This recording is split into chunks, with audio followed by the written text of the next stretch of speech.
हमारे सबके ज्येष्ठ नेता मार्गदर्शक आदरणीय डॉक्टर जोशी जी, पूर्व वित्त मंत्री हमारे नेता आदरणीय यशवंत सिन्हा जी, दिल्ली भारतीय जनता पार्टी के अध्यक्ष विजेंद्र जी, प्रकाश जी, वाणी त्रिपाठी, विजय जी, मंच पर उपस्थित सभी प्रमुख नेतागण और कार्यकर्ता भाई और बहनों, सबसे पहले हमारे हिंदुस्तान के इतिहास में ये जो 1,76,000 करोड़ का घोटाला हुआ है 2G स्पेक्ट्रम का, ये भारतीय जनता पार्टी ने आरोप नहीं लगाया है। ये संविधान में हमारी जो CAG है, जिसका एक स्थान है, उन्होंने लिखित रिपोर्ट में कहा है कि 2G स्पेक्ट्रम ने 1,76,000 करोड़ का घोटाला हुआ है। इतना बड़ा भ्रष्टाचार और इसके कारण जिनके मुंह काले हुए, उन्होंने किस प्रकार की हरकतें की, तमाशा किया, ये हिंदुस्तान के जनता ने देखा है। भारी दबाव डालने की कोशिश हुई और उसके बावजूद भी लोकतंत्र के प्रहरी के रूप में संसद का गरिमा ध्यान में रखकर PAC के अध्यक्ष के नाते डॉक्टर मुरली मनोहर जोशी जी, यशवंत सिन्हा जी, कलराज मिश्र जी और सभी जो सदस्य इसमें थे, जिन्होंने बहुत ही किसी के दबाव में ना आते हुए निष्पक्ष रूप से दूध का दूध और पानी का पानी करके इस भ्रष्टाचार के पीछे क्या है, इसका खुला स्वरूप हिंदुस्तान के जनता के सामने जिन्होंने स्पष्ट किया है, इस ऐतिहासिक कार्य के प्रति मैं डॉक्टर जोशी जी को, यशवंत जी को और कलराज मिश्र जी को और उनके साथ जिन्होंने काम किया है उन सदस्यों को बहुत बहुत अभिनंदन करता हूं, शुभेच्छाएं देता हूं और हिंदुस्तान की लोकतंत्र का इतिहास उनको याद रखेगा। जिन लोगों ने इस कमेटी में रहकर पहले ठीक काम किया, पर जब उनको पता चला कि इस कमेटी से जो सच सामने आ रहा है, जो आईने में दिख रहा है, उसमें हमारे पार्टी के नेता, शीर्षस्थ नेता अड़चन में आ रहे, उनका मुंह काला हुआ हो रहा है, तब जिस प्रकार का तमाशा और नाटक किया गया, ये भारतीय संसद के गरिमा को लेकर बहुत ही दुर्भाग्यपूर्ण है। मैं आज एक अखबार पढ़ रहा था, प्रणब मुखर्जी वियतनाम में है और हनोई में 44th एनुअल जनरल मीटिंग है एशियन डेवलपमेंट बैंक की, और उसका भाषण आज आया हुआ है। वो क्या कह रहे हैं और देश में कांग्रेस पार्टी क्या कर रही, इसका चित्र है। प्रणब मुखर्जी ने कहा है कि it means corruption, it should be adequately addressed so that people's confidence in the system continues. Finance Minister Pranab Mukherjee said while addressing delegates at the meeting here, the various aspects of government functioning should be accountable, transparent and corruption-free, he said.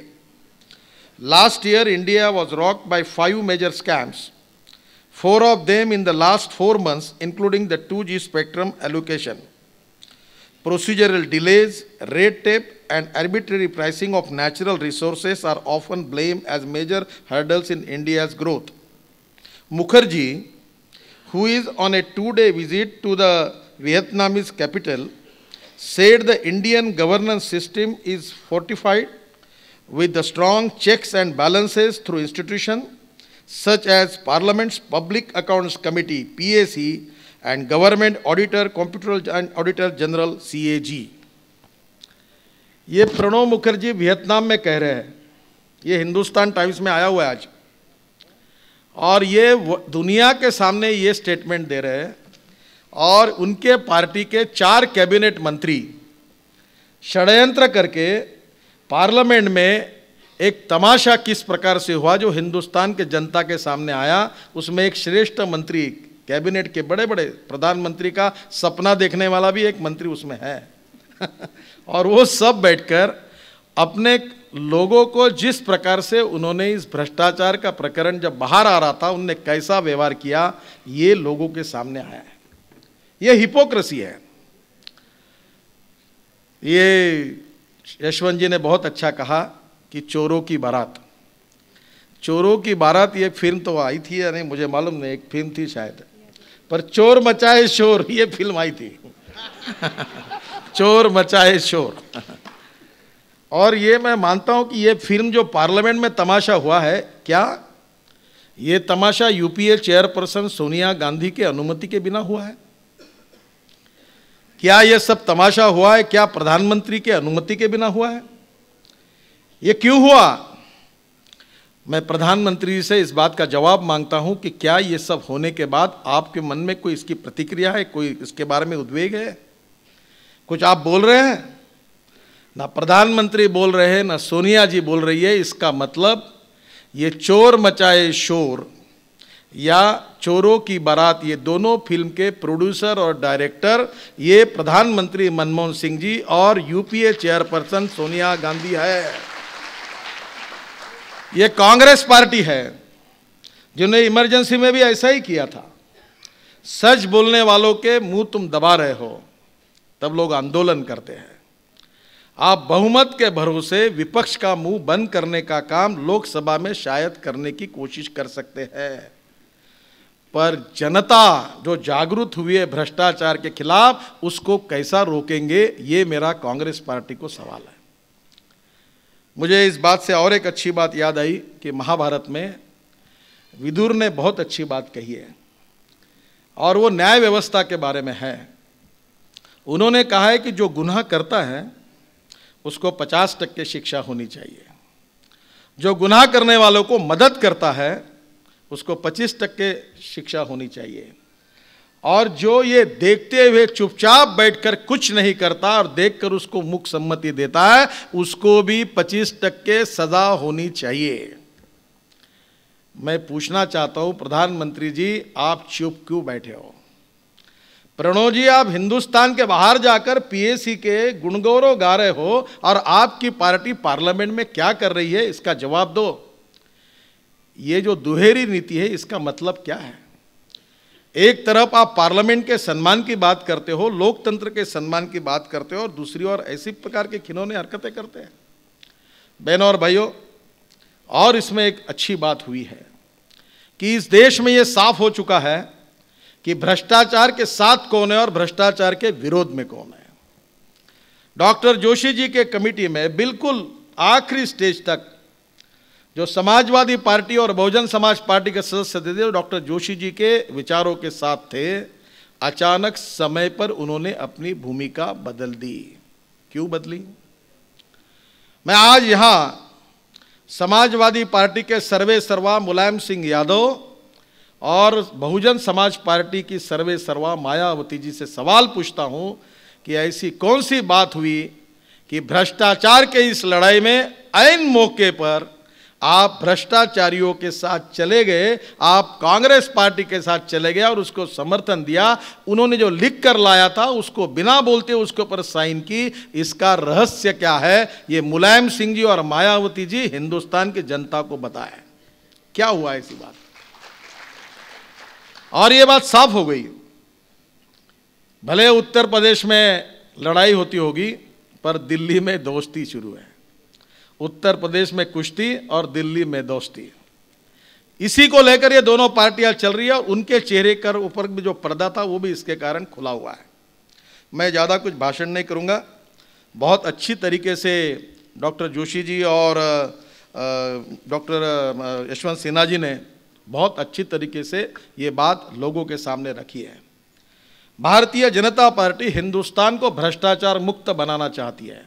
हम डरेंगे नहीं, हमारा दामन साफ है, हम लड़ने के लिए तैयार है और पूरी ताकत के साथ, पूरी शक्ति के साथ हम इस भ्रष्टाचार के खिलाफ लड़ेंगे, क्योंकि ये 1,76,000 करोड़ रुपए ये किसी की प्राइवेट प्रॉपर्टी नहीं है, तो हिंदुस्तान की गरीब जनता की संपत्ति है। ये पैसा उनके विकास के लिए खर्चा होना चाहिए, ये किसी के घरों में नहीं जाना चाहिए।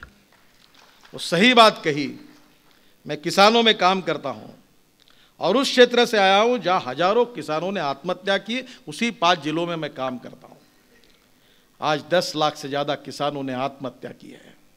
युवा बेरोजगार है, पीने के लिए पानी नहीं है, गांव में जाने के लिए रोड नहीं है। अगर स्कूल की बिल्डिंग है तो टीचर नहीं है, टीचर है तो बिल्डिंग नहीं है, दोनों है तो विद्यार्थी नहीं है, तीनों है तो पढ़ाई नहीं है। दवाखानों की हालत ऐसी है, डॉक्टर साहब ने जो रिपोर्ट दिया उसमें सच्चाई सामने आई।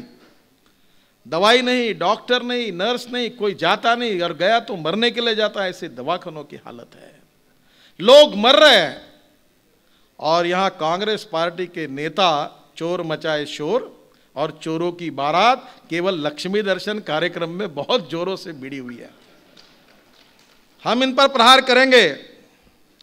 हम हिंदुस्तान की जनता की, गांव की जनता के पास जाकर सच्चाई को बताएंगे। सच्चाई का ये आवाज, जो भ्रष्टाचार के खिलाफ जो आवाज है, वो बहुमत के भरोसे कांग्रेस पार्टी दबा नहीं सकती, और जनता जागरूक होगी और इसका जवाब मांगे बिना नहीं रहेगी। ये बात अब काले पत्थर की सफेद लकीर है।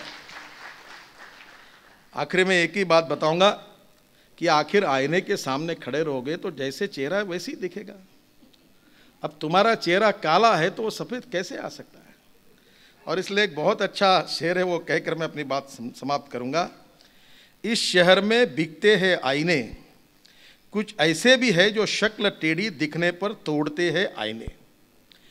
इस शहर पर बिकते हैं आईने, कुछ ऐसे भी है जो शक्ल टेढ़ी दिखने पर तोड़ते हैं आईने, मगर आईने भी मजबूर है आदत से, दिखाते हैं सच्चाई बार बार। इन्होंने कितनी भी कोशिश की तो भी इनका काला चेहरा जनता के सामने आया है। एक के पीछे एक कांड, विदेशी बैंकों में 22 लाख हजार करोड़ रुपए, वो भी उसके लिए भी कार्रवाई करने के लिए तैयार नहीं। ये जो कॉमनवेल्थ गेम और इंफॉर्मेशन आने ही वाला है, डॉक्टर साहब फिर से पीएससी के अध्यक्ष बने और प्रकाश जी है, पहला काम करिए एयर इंडिया का जो सीएजी का रिपोर्ट है वो सामने लाइए। बिल्कुल आप लाएंगे। नहीं, मैं रिक्वेस्ट कर रहा हूँ। मैं तो आपसे रिक्वेस्ट कर रहा हूँ। इसका कारण यह है कि ये भ्रष्टाचार के प्रकरण देश के सामने आने चाहिए। क्या जरूरत है देश में 70,000 करोड़ के हवाई जहाज खरीदने करने की? बाकी प्राइवेट लोग तैयार थे, और आज 15-16 हजार करोड़ का घाटा हुआ है। ये किसका पैसा है? और ये सब क्यों हुआ है? एक तरफ गरीब भूखे मर रहे हैं, 50% आबादी ऐसी कि जिनका रोज का इनकम 20 रुपये प्रतिदिन से कम है, और दिल्ली में लूट मची है।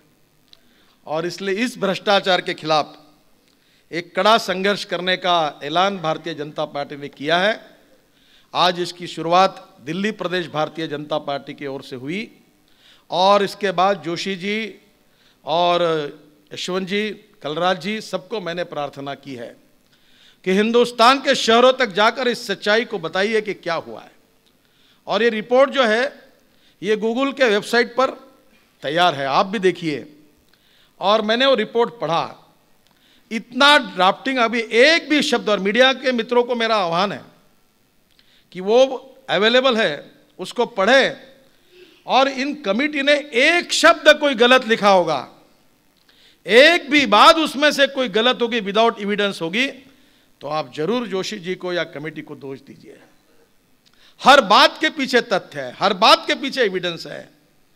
और सच्चाई के साथ हिंदुस्तान के लोकतंत्र को मजबूत करके, पार्लियामेंट के गरिमा को बढ़ाकर और पीएससी की गरिमा को बढ़ाकर एक बहुत अच्छा ऐतिहासिक कार्य भ्रष्टाचार के इस लड़ाई में डॉक्टर जोशी जी के नेतृत्व में पीएससी ने किया है। मैं फिर से एक बार उनको बहुत बहुत धन्यवाद देता हूं, और उनका ये कार्य हिंदुस्तान के लोकतंत्र में निश्चित रूप से हम याद करते रहेंगे। फिर से एक बार इस बात को जो उन्होंने कही है, यशवंत जी ने कही है, इसको जनता के पास ले जाने का प्रभावी रूप से कार्य आप सब कार्यकर्ता जोरों से करिए, यही आपसे प्रार्थना। बहुत बहुत धन्यवाद।